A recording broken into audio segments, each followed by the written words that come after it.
Welcome to WhiskyCast, cask strength conversation featuring news and interviews from the world of whiskey. I'm Mark Gillespie, and this is episode number 1153 for March 15th, 2026. Coming up in a few minutes. It was kind of like our relationship was his strengths were my weaknesses and my strengths were his weaknesses, and it just fit together perfectly. So we do. I mean, I miss him every day, but, I was really happy to know that we had picked the name before he passed away. So he knew that the name was going to be A.J. Bond, and was very happy with it. So I know he'd be proud. Allisa Henley's longtime distilling partner, John Lunn, died 3 years ago, and she's been quietly carrying on John's legacy at Sazerac's A.J. Bond Distillery in Tennessee. That quiet part is about to change. The first A.J. Bond Tennessee whiskey will be released this summer. We'll catch up with Allisa Henley on this week's WhiskyCast In-Depth. I'll also have the What I'm Tasting This Week department, Behind the Label, and much more. The news is next on this week's WhiskyCast, whiskey's longest-running and most awarded podcast series.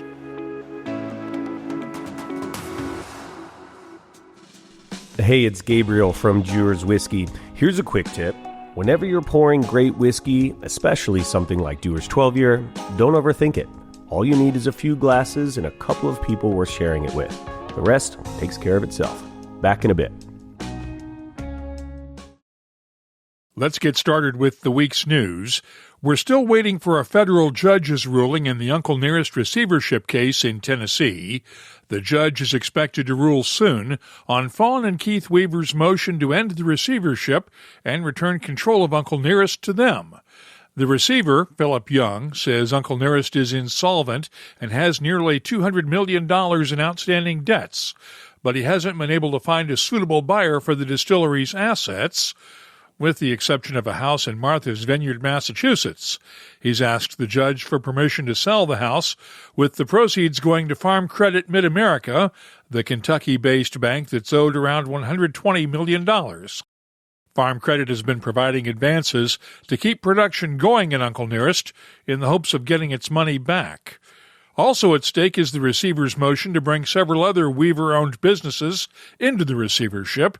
He claims the Weavers have commingled funds between the various businesses.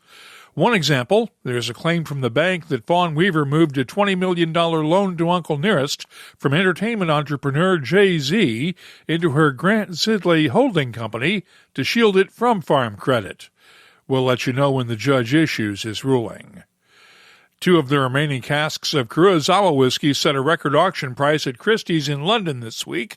The two casks sold for £4,250,000. The casks came from the private collection of Whiskey Exchange co-founder Sukhinder Singh. Both were filled in 1999, the year before the distillery closed. No word on what the buyers plan to do with the whiskey. In other news, Brown-Forman CEO Lawson Whiting told investors at a New York conference this week that he's betting on Woodford Reserve as the company's next big global whiskey.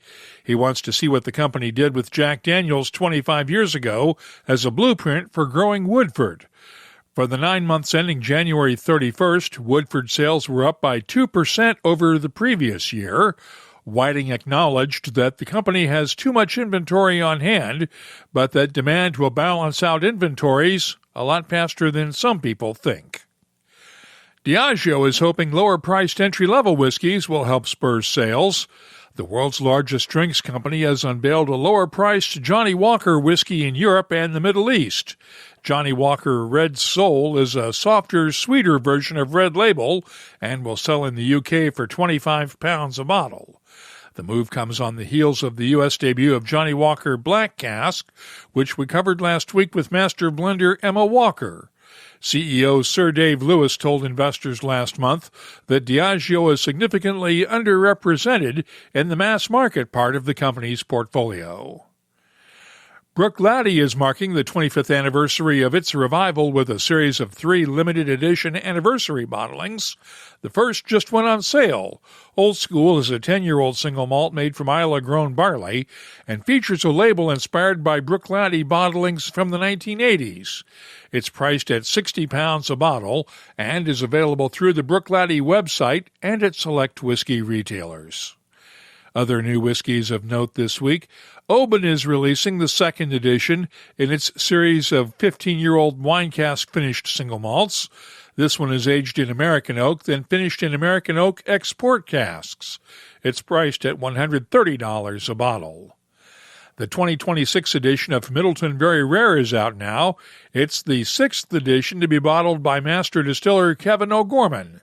Kevin changed the balance of 5 distillate styles, 3 single pot still and 2 single grain, to create a different flavor for this year's edition. It's available now in Ireland, the UK, Australia, and travel retail, and will be available in Europe and the US next month. The price tag, $240 a bottle.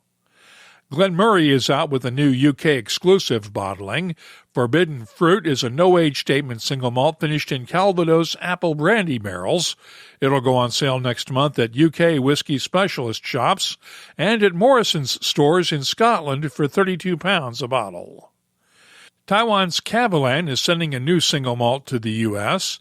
Lan was created as a tribute to Yilan, the county where King Car Distillery is based. It's a blend of port, ex-bourbon, and STR wine casks, bottled at 43% ABV, and will sell for $79.99 a bottle. Kavalan also released its 15-year-old single malt into the UK market. It made its debut globally last year. Turning to the U.S. now, Lost Lantern will be releasing its spring collection next week with a new flagship release.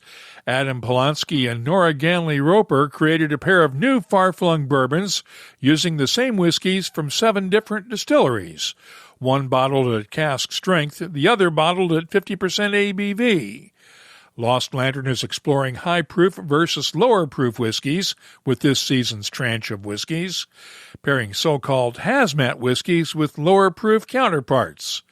The whiskeys will be sold individually and in bundles starting next Wednesday at the Lost Lantern website, Sealbox at select retailers in California, New York, Massachusetts, and Rhode Island, and at the Lost Lantern Tasting Room in Bergens, Vermont. Barrel Craft Spirits is releasing its first cigar blend bourbon. It features a blend of whiskeys ranging from 7.5 to 18 years old, finished in Madeira, Armagnac, rum, and Hungarian oak casks. It's bottled at cask strength, 55.6% ABV, and carries a recommended retail price of $85 a bottle. I received a sample this week. I'll have my tasting notes for it later on. Westland hinted at this one when we talked with the distillery's Jason Moore and Shane Armstrong back in October of last year. Its Watchpost blended whiskey is going nationwide starting April 1st. It's the first non-American single malt from Westland, which has been selling Watchpost in Washington state for several months. It blends Westland's 8-year-old single malt with grain whiskey and will carry a recommended retail price of $35 a bottle. MJP's Ross and Squibb Distillery has released the second edition in Remus Bourbon's Master Distiller Experimental Series. It's the first wheat whiskey for Remus and was made from a mash bill of 95% wheat and 5% malted barley. The whiskey was finished in a combination of 3 different port wine casks and Oloroso sherry casks. The recommended retail price, $70 a bottle. I received a sample this week.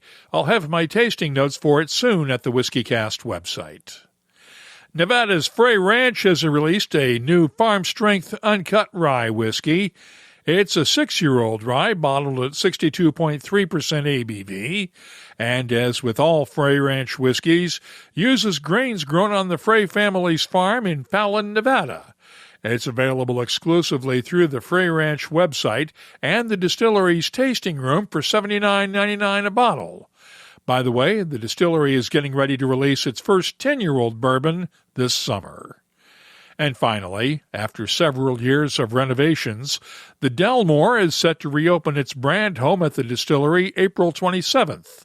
Reservations will be required since each visit will be hosted privately and personalized to the guest's desires. Bookings will open to the public on March 30th. You can keep up with the latest whiskey news all week long at whiskycast.com and in the WhiskyCast community app.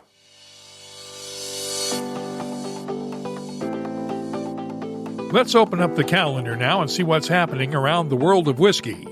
Sotheby's has an online whiskey auction featuring 900 different lots of vintage whiskeys.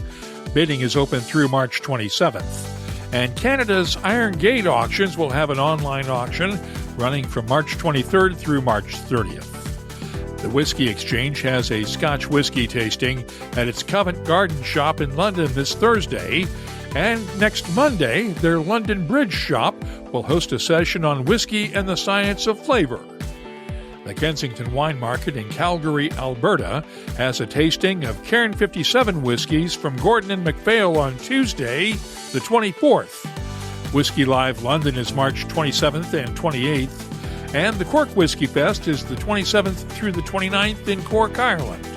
Finally, M.B. Rowland Distillery in Pembroke, Kentucky, has a bourbon release party and cigar social on the 27th. If you're organizing a whiskey event, let us know about it. We'll add it to the calendars at whiskycast.com and in the WhiskyCast community app.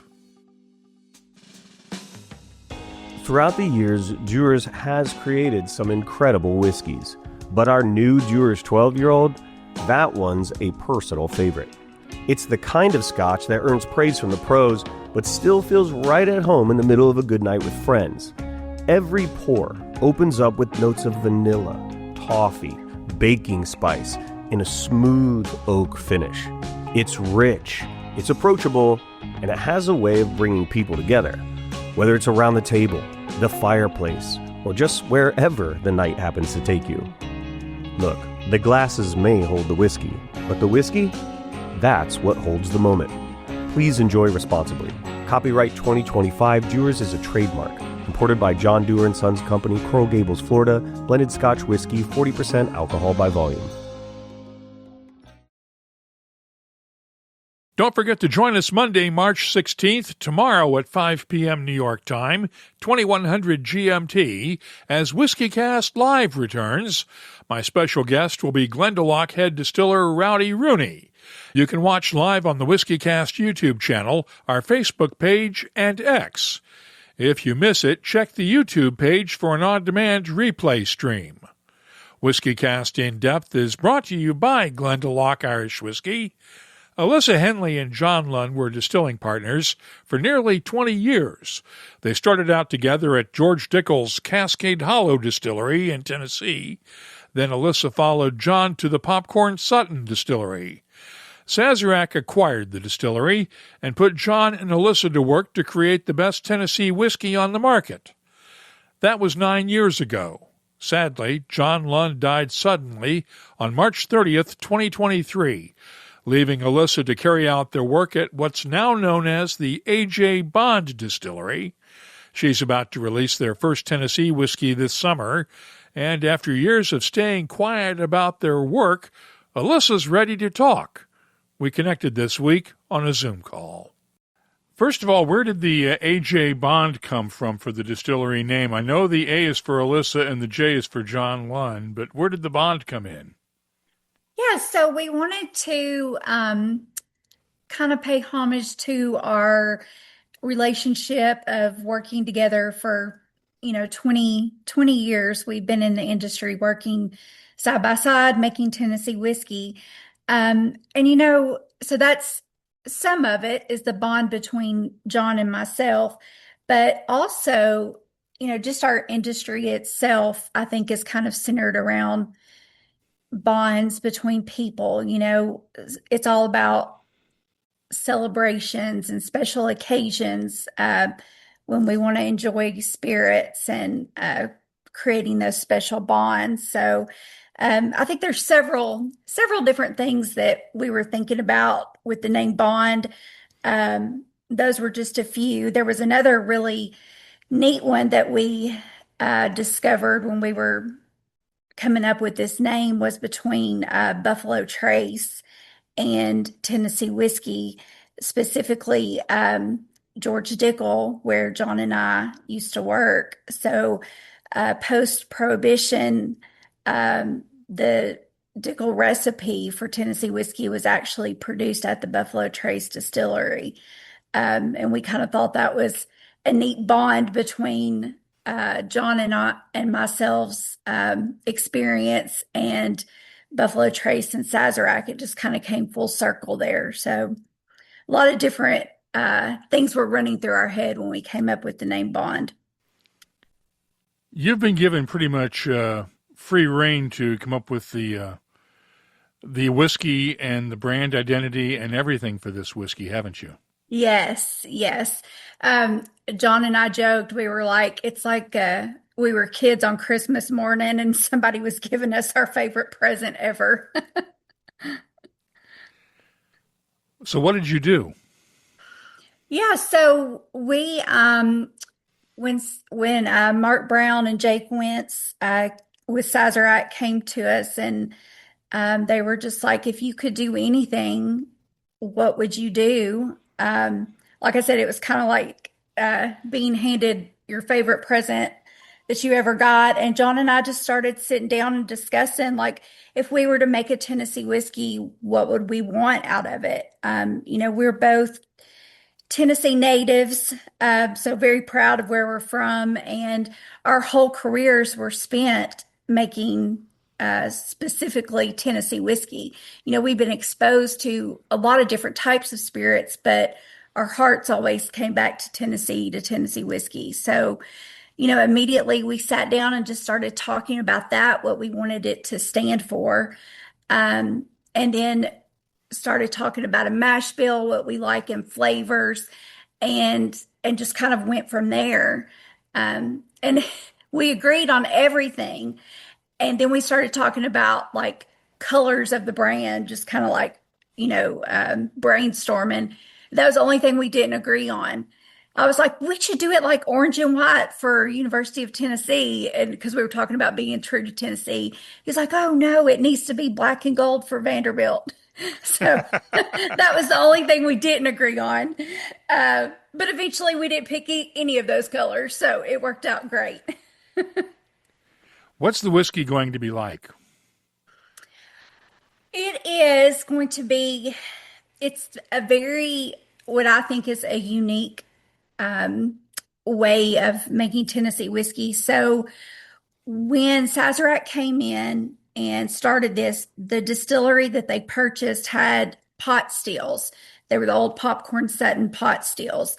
And that's what we started making this recipe on, were these pot stills. And then within a few years, we purchased a column still and started making it on the column still as well. So, we noticed we were getting two different flavor profiles in the distillate off of those. So, the pot has a little bit more, I call it like grittiness, but a little bit more deeper characters to it. You can get, the column gives us a little bit more cleaner, crisper flavors.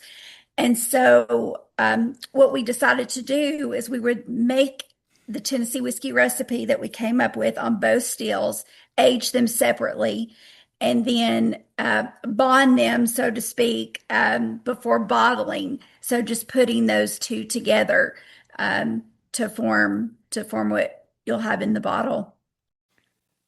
And that's unusual for Tennessee whiskey to have both pot and column distillate. Yes, absolutely. And I don't know. I would think like within any distillery, most of the time you have one or the other, or you may have a combo of a pot column, but you don't typically have both different types of stills. So this is definitely going to be different for Tennessee whiskey, us doing this. We also, when I was talking about this, we wanted to stay as true to Tennessee as we could. All of our corn is coming from a century-old farm in Tennessee. And and as well, all of our barrels are made from Tennessee oak.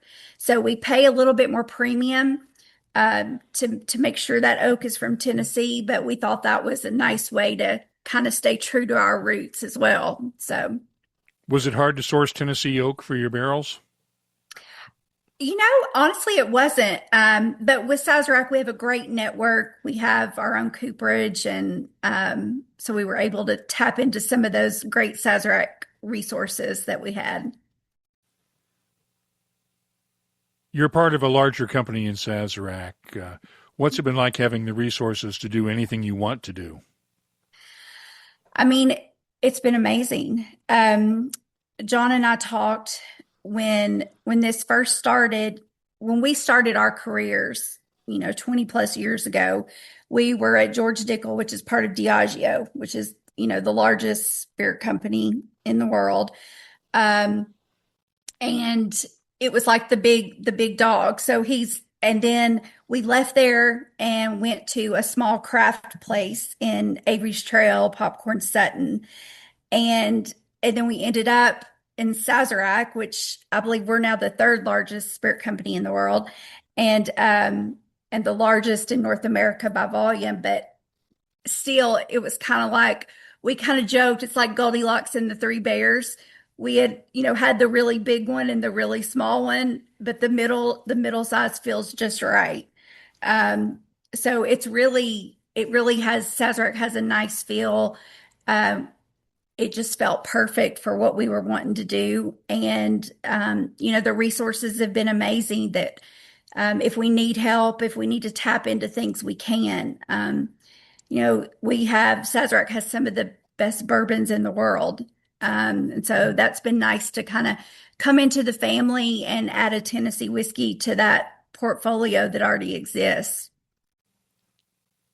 You talk about John like he's still around. Do you miss him every day? Oh, of course. Yes. It's been almost 3 years, but it feels like yesterday for sure. I think when you work side by side for 20 years, and we came up in the industry together. We started within 6 months of each other, I think it was, and neither one of us had experience in spirits, in whiskey at all. So we really learned the craft together as well. And we just had that, we joked, we had that brother-sister kind of relationship going on. And I was telling someone the other day that it was kind of like our relationship was, his strengths were my weaknesses and my strengths were his weaknesses. And it just fit together perfectly. So we do. I miss him every day, but, I was really happy to know that we had picked the name before he passed away. So he knew that the name was going to be AJ Bond, and was very happy with it. So I know he'd be proud. Do you think he'll be proud of the whiskey? Absolutely. I have no question about that. Absolutely. We both, we had been tasting it as it aged, and we're just, we were really happy. We were ecstatic with the way it was coming along throughout the year. So I have no doubt that he would definitely approve of what we've got. One of the things you decided to do early on was commit to the Lincoln County process. Yes. That required some refitting of the distillery, didn't it? Yeah, so basically we had to add a charcoal mellowing system, right? We didn't have a tank to do that in. And really when Sazerac came in and bought the Popcorn Sutton Distillery, that was mainly a moonshine distillery. So that's why there was no charcoal filtration or charcoal mellowing system in place. But John and I wanted to be, we just wanted to stay as true. We wanted to be as hands-on with everything as we could. So we made our own charcoal. The law says it has to be maple wood that charcoal is made out of. We use sugar maple. But you can actually purchase charcoal but you can't necessarily guarantee what type of wood it's going to be made from. So that's why we wanted to stay just true to what we know and make it ourselves. And funny enough, before we kind of landed where we're at, we were discussing like, okay, we know we've got to make charcoal. Where are we going to do it? And we were in Newport, Tennessee, in the city. There was nowhere to burn and make this charcoal. So we had a discussion about whose house were we going to do it at? Was it going to be my house or his house? And we decided to do it at his because he was single and I was married. And I said, if we burn my house down, my husband will kill me. I said, if we burn yours down, it's just you, so it'll be fine. So, and that's honestly a true story. So we went. It's so funny. My parents had a flatbed trailer. We got it. We hooked it up to John's truck. We went and picked up the ricks of sugar maple wood. And then it was so funny, like his parents and my parents, we all like met up at his house. He had a tractor that we unloaded the wood with. And we sat there and we made charcoal like we had always done in our previous roles at Dickel. And it turned out great. So it was kind of a family affair for that first burn. Do you still burn up there? No, we actually, Sazerac had purchased some land in Murfreesboro, Tennessee, and we actually burn there now. So, yeah, that was going to be the original site of their distillery. Yeah, so we still own that, and that's still our long-term goal. We wanted to kind of secure a place and then really just concentrate on making and aging the best whiskey that we could. And then it's like, we want to get that. We want to get the whiskey in a bottle, get it to consumers, let them enjoy it. And then long term, have a home place where people can come visit. But you're still going to make the whiskey in Newport? No, so actually the whiskey, right now we're in Laverne, Tennessee, which is, it's about 15 minutes south of Nashville. So I'm trying to think, I think it was 2021, we picked up everything in Newport, which was in East Tennessee, and moved it all to Laverne in Middle Tennessee. So we're about 15 minutes south of Nashville, and then we're also about 15, 20 minutes from the property that we purchased in Murfreesboro. So that'll eventually be where the brand home is located and everything? Yes, for now, that's our long-term plan. So you're not open to visitors just yet? Not yet. We joke, like we've kind of kept things a little secret the past 9 years, which for me is like a real feat because, I love to talk. So keeping me to keep my mouth shut, is quite a feat. But we just kept it kind of quiet. Like we're in a building, you wouldn't even know a distillery's inside of it. We don't have a sign up that says AJ Bond or Sazerac. So we've just kind of been quietly doing our thing and letting the whiskey age. There's no website for the distillery yet. We'll keep you posted on a release date for the AJ Bond whiskey. Thanks to Allisa Henley for giving us a preview on this week's WhiskyCast In-Depth.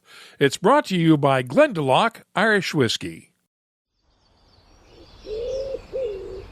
Our story begins in the wilds of County Wicklow, the Garden of Ireland, a place where nature moves slowly and meaningfully. Some whiskies blend in. Glendalough Double Barrel stands apart. I'm Rowdy Rooney, head distiller here at Glendalough, and I personally oversee our whiskey making process from start to finish. We do things slowly, and we do them right. We start with a smooth, single-grain Irish whiskey. We age it in flame-charred American oak for soft vanilla and a honeyed depth. Then we finish it in Oloroso casks from a small bodega in Spain. Casks we season and ship ourselves to make sure the wood is still alive with character when it arrives. That kind of care gives Glendalough Double Barrel its rich layers of dried fruit, warm spice and signature smoothness. This is a whisky at its own pace, and it's worth every second. This is Glendalough Double Barrel, crafted to stand apart. Let's start the What I'm Tasting This Week department with the new Lost Lantern Far-Flung 100 Proof Bourbon that I mentioned during the news. Of course, it's bottled at 50% ABV and blends together bourbons from 7 different distilleries in 7 different states. The nose has touches of caramel, oak, soft spices, and a hint of chocolate. The taste is spicy with notes of allspice, black pepper, and chili powder, balanced nicely by vanilla and hints of citrus fruits. The finish is long with a nice balance between lingering spices and fruity character. I'm scoring the Lost Lantern Far-Flung 100 Proof Bourbon a 92. Next up, the new Barrel Bourbon Cigar Blend.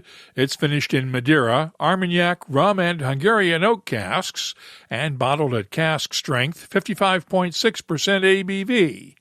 The nose is complex with dried fruits, toffee, tobacco, a touch of rancio, leather, and vanilla.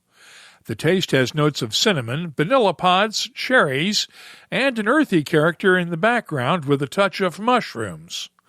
The finish reminds me of a Manhattan cocktail, along with touches of clove, sea salt, and incense. I'm scoring the Barrel Bourbon Cigar Blend a 93. I mentioned the Colorado Avalanche Bourbon from Woody Creek Distillers a couple of weeks ago during the news and received a sample the other day. It's a 5-year-old bourbon bottled at 45% ABV, and the nose has touches of caramel, honey, vanilla, and toasted oak. The taste starts off honey-sweet at first, followed by a slow onset of baking spices, along with red apples and caramel. The finish is long with a touch of charred oak and lingering spices. I'm scoring the Woody Creek Distillers Colorado Avalanche Bourbon a 91. And finally, I received a bottle of J.P. Weiser's 27-year-old the other day. It's a sister to the Weiser's 24-year-old that won Canadian Whisky of the Year honors at the Canadian Whisky Awards in January. It's from the Weiser's Rare Cask series and bottled at 59.9% ABV. The nose has touches of oak, soft spices, vanilla pods, honeycomb, caramel, and a touch of pear candies. The taste has good spicy notes of cinnamon and black pepper, along with a soft oakiness, tree fruits, milk chocolate, honey, and vanilla. The finish is long and spicy with a touch of oak. I'm scoring the J.P. Weiser's 27-year-old Canadian whiskey a 93. I'll be adding these whiskeys to our searchable list of more than 3,900 different whiskeys from all over the world. Check it out this week at whiskycast.com. Let's open up the WhiskyCast community app now and see what people are talking about this week. Got this post from Dramamine. At Mark's recommendation, I visited the Whiskey Galore shop in Christchurch last month while vacationing in New Zealand. Stephen, Heiner, and the team are incredibly knowledgeable, friendly, and helpful. The shop has a super selection of fine and many hard-to-find whiskeys. I'd recommend a stop by to any traveler in New Zealand. I'm already looking forward to Dramfest 2027, supposedly sometime in March, but the dates are unposted as of this writing. Thanks for the recommendation, Mark. Well, thank you for the comment. I'm trying to figure out a way to get to Dramfest next year as well. Hugo Dart in Brazil posted this comment on last week's episode with Emma Walker of Johnny Walker and Angela D'Orazio of Compass Box. That was a really great way to celebrate International Women's Day and made me particularly anxious to try the Johnny Walker Black Cask. Among the women who make some of the best whiskeys that exist today, I have to mention Kelsey McKechnie, who is clearly a worthy successor to the legendary David Stewart at the Balvenie. By the way, hats off to the brother of the true gentleman who was Joe Howell for bringing him a sip of 18-year-old Balvenie as his final dram. I say in all honesty that I hope someone can do the exact same for me when my time comes. Amen to that. Now, with St. Patrick's Day coming up, Tyrone Cote posted this question in the app. Does anyone know any good whiskey limericks? Noel Harity responded, Well, I was born and raised in Limerick, Ireland, but don't know any. Let's ask ChatGPT. He did, and the AI platform came back with 3 limericks. There once was a drinker named Risky who worshipped a bottle of whiskey. He said with a grin, "Pour another one in, sobriety's far too frisky." Number 2. A Scotsman who lived near Loch Tay loved whiskey both nighttime and day. He said with a cheer, "Bring another one here, my problems have all gone away." And the third one. There once was a poet from Cork whose verses grew wild as a stork. With whiskey in hand, he'd rhyme things unplanned and wake with a terrible fork. Don't give up your day job just yet, ChatGPT. If you have a limerick or just a comment on the whiskey world, download the free WhiskyCast community app from your app store and join the conversation. You can also find us on social media. Look for WhiskyCast on X, Blue Sky, Threads, Instagram, and Facebook. Our email address is comments@whiskycast.com. Let's close out the show now with Behind the Label, our look at the history, science, and people who make whiskey unique. I answer a lot of whiskey-related questions on Quora.com, and Oliver Morgan posed this question this weekend. Considering the production of single malt Scotch, is there a worry about running out of peat as so much is farmed and burned? Well, no, since the extraction of peat for use in whiskey production amounts to less than 2% of the total harvested each year. There's enough peat in Scotland to meet the industry's needs for more than a century. However, the balance between extracting peat for industrial use and protecting the peat bog's natural environment is more of a danger to whiskey production. There have been calls in the UK to gradually phase out industrial harvesting and use of peat, and the Scotch whiskey industry is fighting those proposals intensely. In addition, whiskey makers are investing in peatland restoration projects on Islay, Orkney, and other peaty areas in Scotland.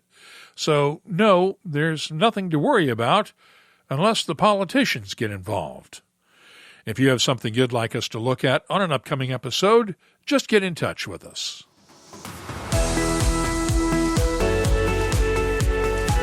That's all for this episode of WhiskyCast. You'll find links for the stories in this episode in our show notes at whiskycast.com. That's also where you'll find the latest whiskey news, my tasting notes, the calendar of events, and, of course, a complete archive of past episodes going all the way back to 2005. Don't forget to join us tomorrow, March 16th at 5 p.m. New York time, 2100 GMT, on the WhiskyCast YouTube channel for a special episode of WhiskyCast Live with Glendalough head distiller Rowdy Rooney. There's something special about opening a bottle of Dewar's 12-year with the people who matter most. It brings out the stories, the laughter, and the kind of moments you don't plan, but never forget.